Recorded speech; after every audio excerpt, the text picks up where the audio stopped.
Cuando la maldad fue grande en el mundo, también lo fue la respuesta.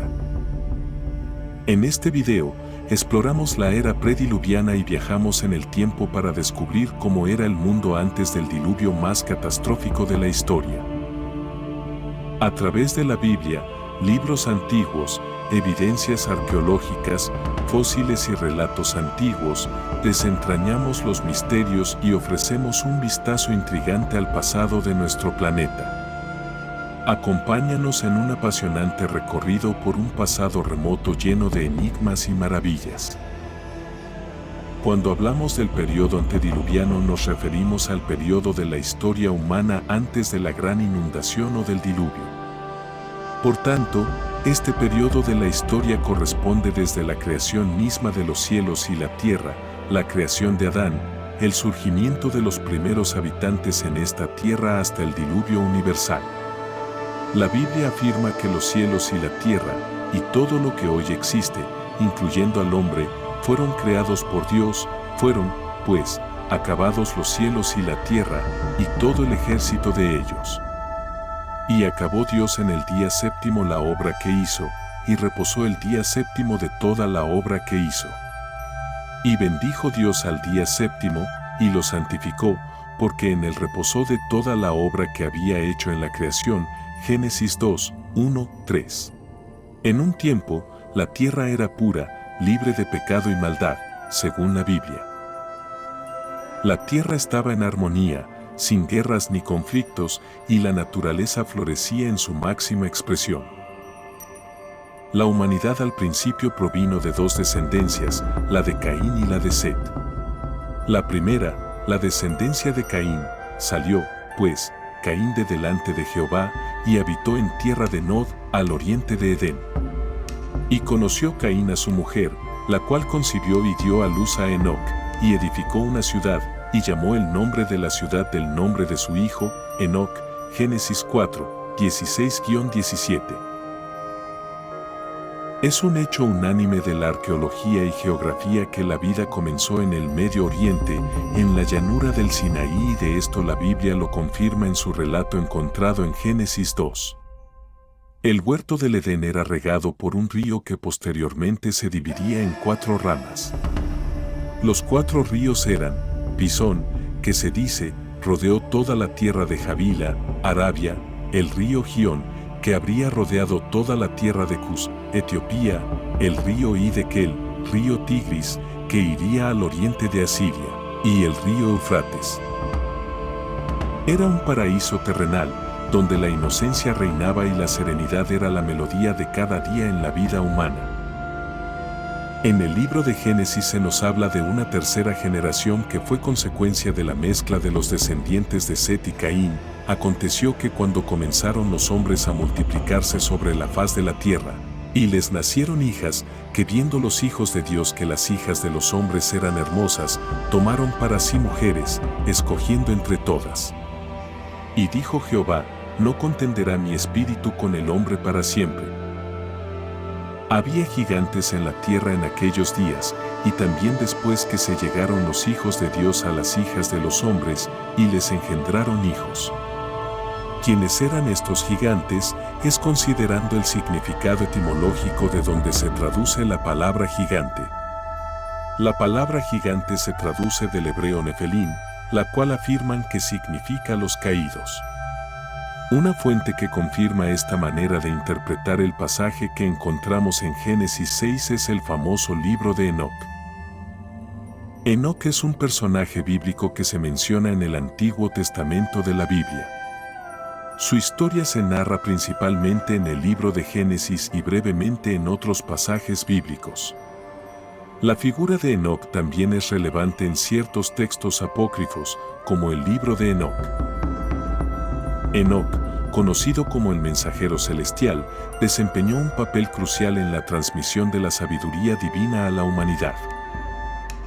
En el libro de Enoc, el libro de los vigilantes, nos encontramos con ángeles celestiales conocidos como los vigilantes. Estos seres, inicialmente enviados para observar y proteger a la humanidad, tomaron una decisión audaz: descender a la tierra. Estos seres celestiales, movidos por curiosidad y compasión, decidieron abandonar su posición en los cielos para vivir entre los mortales en la tierra. En una audaz transgresión, los vigilantes descendieron a la tierra, cambiando irrevocablemente el curso de la historia humana y celestial. Estos ángeles, cautivados por la belleza de las hijas de los hombres, tomaron esposas humanas y compartieron con ellas secretos celestiales, desde ciencia hasta artes. Para su sorpresa, de estos matrimonios nacieron los Nefilim, gigantes de gran poder que trajeron caos y alteraron el equilibrio natural de la tierra. La existencia de los Nefilim, consecuencia inesperada de la unión celestial y terrenal, desató una serie de eventos catastróficos que reconfiguraron el mundo. La creación de estos seres marca el punto de no retorno. La corrupción y la maldad comenzaron a infiltrarse lentamente, marcando el inicio de una era oscura. Los gigantes, hijos de los ángeles caídos, dominaban la tierra, causando temor y desolación entre los seres humanos. Dios, al ver la corrupción en la tierra causada por la unión de ángeles y humanos, decide castigar a los vigilantes y a sus descendientes Nefilim. Se anuncia un juicio divino que incluye condena para los ángeles caídos y un periodo de sufrimiento para los Nefilim. En medio de este conflicto celestial, Enoc, el hombre justo, fue elegido para recibir visiones y profecías. Su visión detalla la intervención divina y el juicio que caerá sobre los ángeles caídos y los Nefilim. Los ángeles caídos son encadenados y arrojados a la prisión celestial como castigo por su rebelión. Se describe que permanecerán encarcelados hasta el día del juicio final. En el albor de la humanidad, cuando la tierra estaba marcada por la corrupción y la maldad, Dios tomó una decisión que cambiaría el curso de la historia. Según el libro de Génesis, Dios, decepcionado por la maldad de la humanidad, decidió limpiar la tierra mediante un gran diluvio. Esta es la historia de Noé y el diluvio, un acto divino de justicia y misericordia. En un mundo corrompido, Noé, un hombre de inigualable bondad, fue elegido por Dios para ser el arca de la humanidad. En un mundo sumido en la maldad, el arca de Noé se convierte en el último bastión de esperanza y supervivencia para la humanidad. Construido por manos justas, el arca representa el nuevo comienzo, una oportunidad para redimir la humanidad de su propio caos y destrucción. En medio de la oscuridad, Dios se revela a Noé. Le habla sobre el diluvio que vendrá para purificar la tierra. Dios, en su soberanía, decide renovar la creación. Con un corazón justo, Noé recibe instrucciones precisas para construir un arca. Este arca, un testimonio de obediencia y fe, se convertiría en el refugio para la preservación de la vida durante la catástrofe por venir. En un mundo a punto de ser borrado, Noé y su arca se alzan como la única posibilidad de renacimiento para la humanidad. Animales de toda especie responden al llamado divino, entrando al arca en pares. La creación misma obedece a la voluntad de su Creador. A medida que las primeras gotas de lluvia caen, Noé y su familia entran al arca, cerrando sus puertas al viejo mundo. Cuando el arca está sellada y Noé y su familia están seguros en su interior, las aguas del diluvio caen. La justicia de Dios se manifiesta en un acto purificador que limpia la tierra de la corrupción. A bordo del arca, Noé y su familia observan cómo la vieja tierra se desvanece, esperando el amanecer de un nuevo mundo recién purificado.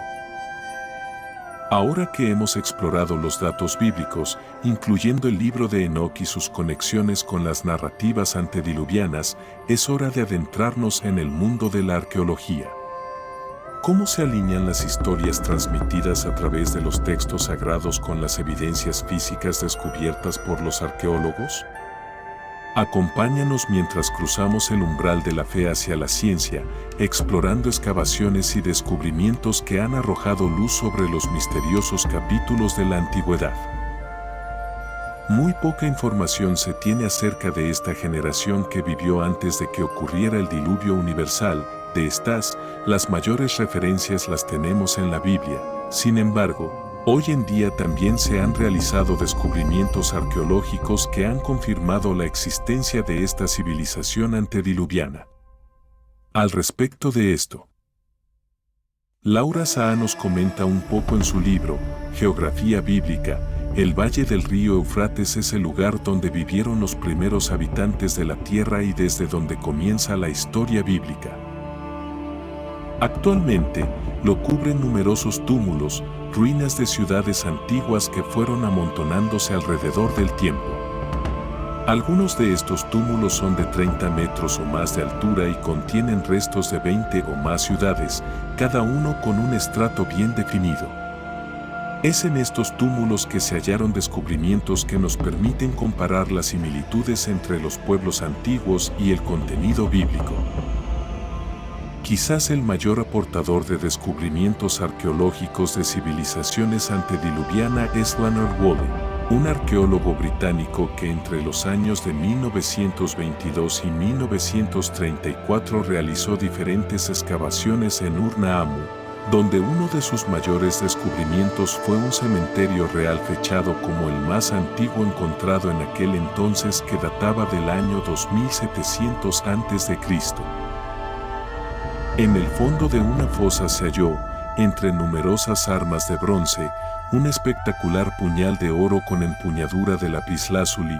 Junto a él apareció además un saquito de oro que contenía un juego de instrumentos de tocador, todos ellos también de oro. Además de esto, se encontró una tumba en una cámara sepulcral donde yacían los restos de una mujer cuya inscripción tallada en un sello cilíndrico afirmaba que era la reina Puabum. Además de todo esto, se encontraron evidencias geológicas que evidenciaban una gran inundación que había arrasado toda la cuenca de Mesopotamia, lo cual dirigió la atención al relato bíblico del diluvio universal. En este fascinante viaje, hemos explorado las conexiones entre los datos bíblicos, particularmente el libro de Enoc, y las evidencias arqueológicas que yacen enterradas en el suelo de la historia.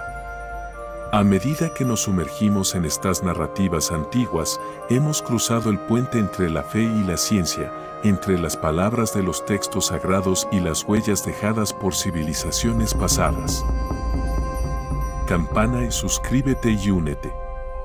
Si tienes un amor por la Biblia, la espiritualidad y la búsqueda de la verdad, te invitamos a unirte a nuestra comunidad. Suscríbete, activa la campana de notificaciones y prepárate para explorar las profundidades de la palabra de Dios con nosotros. Gracias por ser parte de Biblia en Profundidad.